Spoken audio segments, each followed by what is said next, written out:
Hey everyone. I've been promising to do a series of blogs. So with this COVID going around, I think this would be a good time for me to start my first one. So today we're going to talk about grip. Couple things I want you to understand, or a couple ground rules that I apply when I talk on these things. Number one, I'm not saying that the way that I do this is the only way to do it. You know, if there's one thing I learned in archery is there's probably nothing that you can say that this is the only way to do it. But I'm going to cover it more from an aspect of what I did when I first started shooting target stuff about 4 years ago. Some issues I had, how I dealt with them, what I came up with, and how it progressed to the grip that I'm using today. Hopefully this will be helpful to seniors. It's kind of what I'm gearing it towards, seniors and youth. But, maybe somebody can get something out of it. Just remember, none of this that I'm talking about is the absolute way it is done. I'm just going to show you what I do and how I got there. All right, so let's take the grip. When I first started with learning how to grip the bow for target shooting, I was taught, I think, the way that everybody was taught on how you take that imaginary line, right? You center your grip in that line, nice good grip, come out, go through your shot sequence and shoot. So when I started like that, I shot decent, but one thing I was always plagued with that I fought for years was no matter how good I was shooting, there would come different points that I would get left and right. And I really wanted to get rid of the left and right. I think what was happening to me when I held the grip the way that I had been taught is with it in that valley, unless I had it exactly right every single time perfectly, there was a chance that I could get torque on the left and a torque on the right. I experimented with thinner grip. I experimented with a fatter grip in that, but it just wasn't working for me in that groove. So then what I did is I applied kind of a thing that I learned from being a Marine sniper on how to pull a trigger. And you never pull the trigger in the crank of your finger. You always pull it with the pad of your finger, and you always pull it straight back. The point is you don't want torque left or right on the trigger. Consequently, your barrel does the same thing. So I kind of applied it to my grip, and I started adjusting it to where I ended up the way I shoot now is that grip is in the center of that pad.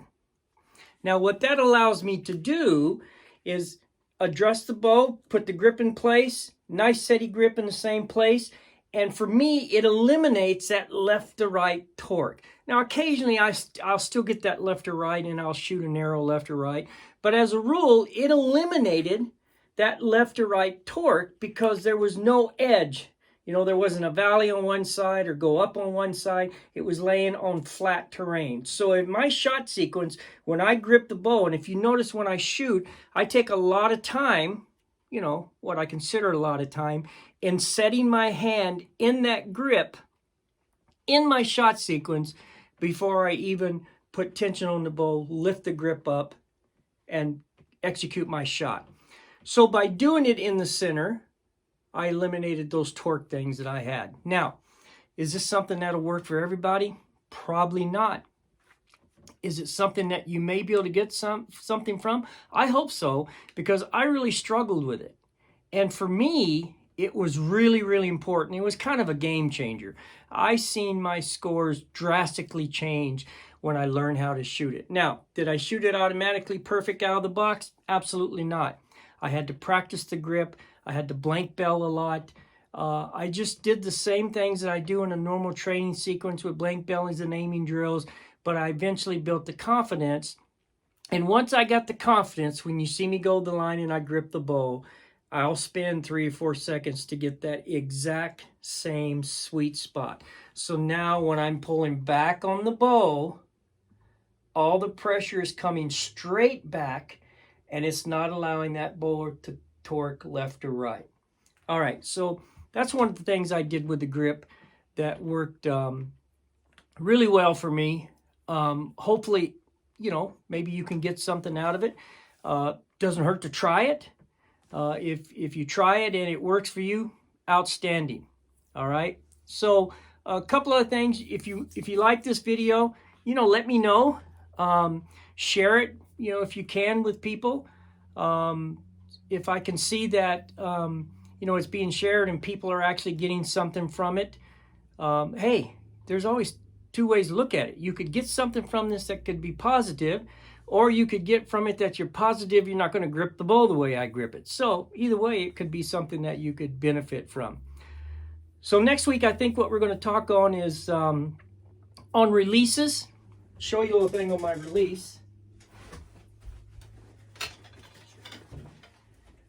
Every time that I go and shoot, people always ask me, what's up with the ring on my release, that little circle?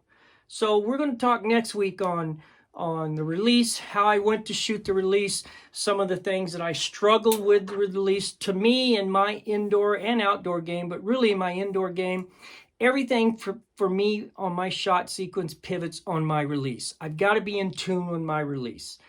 It's got to work for me. If I'm out of tune the slightest on my release, then it's going to be reflected in my score.